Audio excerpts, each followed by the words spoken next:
Pemirsa, usai terjadi kerusuhan pada Hari Raya Idul Fitri di Kabupaten Tolikara, Papua, Jumat kemarin, pemerintah langsung melakukan investigasi dan meningkatkan pengamanan. Dan untuk informasi selengkapnya kita bergabung bersama Mario De Lima di Kantor Sekretariat Negara dan ada rekan saya Julita Telambanua di Kantor Persekutuan Gereja-Gereja Indonesia atau PGI. Saya terlebih dahulu ke Mario. Mario, dari hasil investigasi awal yang dilakukan, apa yang menjadi penyebab dari kerusuhan di Tolikara kemarin? Carlos, dalam penyelidikan awal yang dilakukan oleh pihak keamanan dan juga tim investigasi dari staf khusus kepresidenan memang mendapatkan hasil bahwa adanya gagalnya mediasi yang dilakukan pada saat acara yang dilakukan oleh pemuda Gidi dan juga pemuda yang berada di Tolikara dengan acara yang berada di Tolikara yaitu sholat Id yang bertepatan dengan hari pertama Lebaran. Memang menurut Lenis Kogoya yang menjadi salah satu ketua lembaga adat dari Papua, ia mengatakan bahwa selama ini di Papua ketika ada acara yang berhubungan dengan keagamaan ataupun adat memang seharusnya dilakukan mediasi terlebih dahulu, dalam arti mereka meminimalisir karena memang di daerah sana untuk terjadinya potensi konflik yang terjadi itu sangat rentan. Oleh karena itu ia akan mempertanyakan dan melakukan terus mengusut apakah hal ini sudah dilakukan apa belum. Dan juga untuk investigasi lainnya adalah ketika tadi kami menanyakan terkait dengan surat yang beredar di masyarakat. Karena memang ada keganjilan yang ditemukan bahwa ada dua versi surat yang mungkin beredar di masyarakat. Yang salah satunya adalah melarang adanya kegiatan agama lain di lokasi sana. Namun hal tersebut memang harus dilakukan lagi lebih mendalam karena memang sangat sensitif, Carlos. Iya, Mario, lalu langkah lanjutan seperti apa yang dilakukan oleh pemerintah pasca kerusuhan yang terjadi ini? Ya, menurut staf Presiden Lenis Kogoya, malam ini dari pihaknya akan mengirimkan orang untuk terjun langsung ke wilayah kabupaten tersebut dan juga ia akan datang langsung pada tanggal 29 nanti karena memang proses ini harus dilakukan kedua pihak dari beberapa pihak yang melakukan atau terjadi kerusuhan tersebut dan juga pihak keamanan di sana karena memang setelah pengamanan tersebut terjadilah kerusuhan. Hal tersebut memang harus dilakukan secara mendalam dan juga tadi kami mendapatkan informasi bahwa pemerintah sudah mengetahui hal ini dan juga menyesalkan hal ini terjadi. Oleh karenanya dari keseluruhan biaya ataupun kerusakan yang terjadi di sana, baik itu rumah ibadah, pasar ataupun kerusakan lain atau kerugian lain yang diderita oleh warga, pemerintah berjanji akan memberikan pengembalian, namun hal tersebut memang harus dilakukan penghitungan terlebih dahulu dan juga investigasi apakah hal tersebut memang merusak dari pihak mana, apakah memang ada penyerangan yang terjadi dari pihak satu ataupun memang hal itu terjadi secara kebetulan dan hal tersebut memang dilakukan sejak hari ini kalau tepatnya nanti malam. Kembali ke Anda. Baik, terima kasih Mario. Dari Mario kini kita beralih ke rekan saya Julita Telambanua di kantor PGI. Julita, kesaksian apa yang diperoleh oleh pihak PGI terkait kerusuhan di Papua kemarin? Julita. Ya, Carlos, Persekutuan Gereja-Gereja di Indonesia dan juga bersama Persekutuan Gereja-Gereja dan juga lembaga-lembaga Injili di Indonesia tadi baru saja menyelesaikan konferensi pers mereka terkait dengan kejadian ataupun kerusuhan di Tolikara, Papua kemarin, di mana mereka sebelumnya telah mengumpulkan keterangan dan juga kesaksian dari sejumlah jemaat Gereja Injili di Indonesia atau GIDI yang saat itu menyaksikan langsung kejadian awal mulanya kejadian kerusuhan itu, yang dimana menurut mereka bahwa kesaksian ini sedikit berbeda dengan apa yang telah diberitakan oleh sejumlah media dan juga yang tersebar di media lainnya, di mana kericuhan berdasarkan keterangan sejumlah saksi dari PGLII ini menyatakan bahwa tembakan justru terjadi sebelum tembakan ini terjadi setelah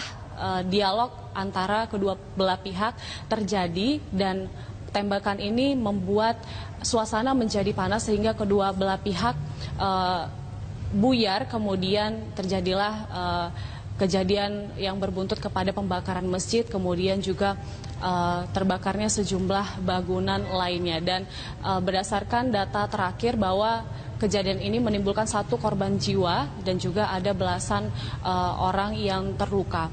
Dan baik PGI, dari PGLII dan juga tadi ada dari Kementerian Agama menyesalkan terkait dengan kejadian ini dan sepakat untuk proses hukum diserahkan keseluruhannya ke pihak kepolisian dan khususnya PLGII yang memang PGLII maksud saya yang memang membawahi langsung Gereja Injili Indonesia yang bersangkutan ini meminta maaf kepada masyarakat ataupun umat Islam yang kemarin akan menunaikan sholat berjamaah, sholat id berjamaah di lapangan Koramil khususnya, dan juga PGI menegaskan kepada masyarakat Indonesia untuk tidak terprovokasi, apalagi ini hanyalah konflik lokal yang dapat segera diselesaikan dan juga tidak mencerminkan kerukunan beragama secara keseluruhan di Indonesia. Dan terkait dengan surat yang beredar tentang pelarangan kegiatan umat Islam khususnya adalah ibadah sholat id berjamaah kemarin, ini masih diselidiki oleh pihak PGI.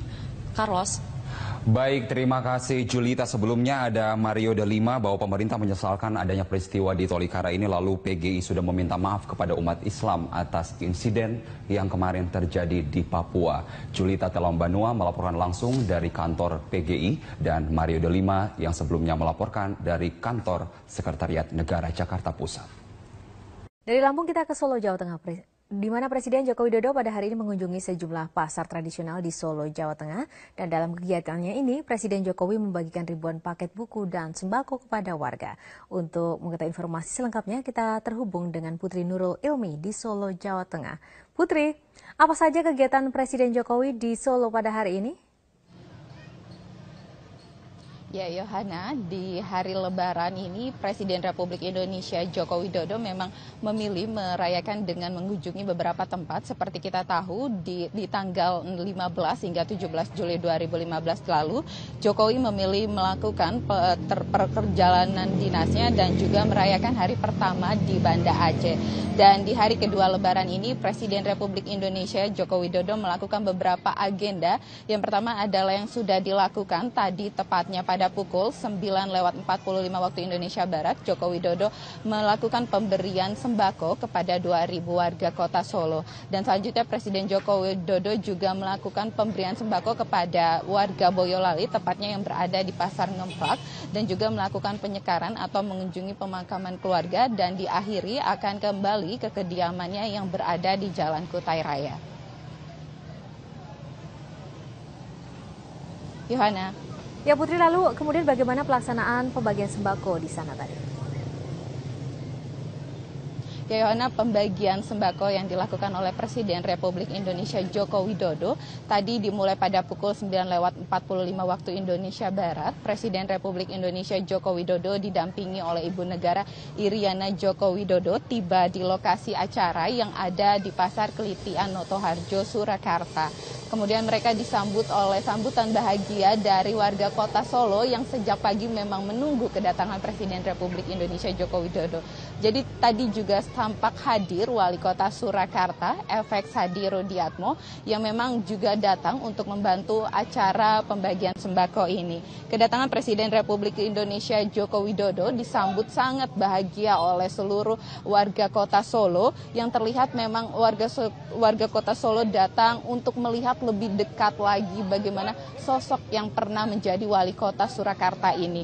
Dan memang Jokowi juga membalas sangat salam hangat kepada para warga ini dengan melambaikan tangan dan juga bersalaman, serta juga tadi sempat berfoto-foto dengan beberapa warga dari kota Solo. Ya Yohana, pembagian sembako ini dilakukan dengan memberikan 2.000 paket sembako yang diberikan kepada warga yang sudah terdata dari seluruh warga kota Solo dan sekitarnya. Ada juga diberikan buku tulis dan juga amplop yang diberikan kepada warga kota Solo. Yohana, meski tadi diberikan kepada 2.000, tadi juga sempat diberikan kepada warga-warga yang tidak terdata pun bisa mendapatkan beberapa amplop yang diberikan oleh Ibu Iriana Jokowi di luar Pasar Kelitianoto Harjo ini. Memang tadi warga sempat berkumpul ramai-ramai untuk melihat lebih dekat bagaimana sosok ibu negara kita ini dan juga menerima amplop dari ibu negara kita. Dan memang selanjutnya setelah itu Pak Presiden akan melanjutkan perjalanannya ke Boyolali untuk juga melakukan pembagian sembako di Pasar Ngemplak Boyolali. Selain itu juga Yohana, kenapa dipilihnya Pasar Kelitian ini merupakan perjalanan napatilas Jokowi karena memang dulu seperti kita tahu di tahun 2006 Jokowi pernah merelokasi PKL di Pasar Kelitian ini, dan ini merupakan Jokowi ingin terus memperhatikan bagaimana kondisi PKL yang ada di Indonesia yang akan terus diperhatikan oleh pemerintah kita.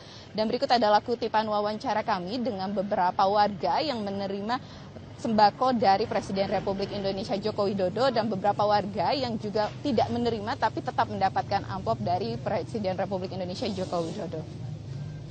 Beras sama minyak, terus sama amplop ini entah berapa nggak tahu saya. Sama buku? Ya, sama buku. Senang nggak Bu bisa dapat ini? Terus tadi sempat ketemu Pak Jokowi langsung nggak? Ya, senang sekali. Ya, bahagia senang sekali. Ya, walaupun dapat sembako, tapi dapat amplop ya kita bersyukur sama Tuhan ya. Karena ya kita minatnya itu adalah untuk bertemu dengan Pak Jokowi. Senang banget loh Mbak, senang banget biar makan sehari-hari gitu loh Mbak. Yohana. Ya, Putri Nurul Ilmi melaporkan dari Solo, Jawa Tengah. Terima kasih Putri.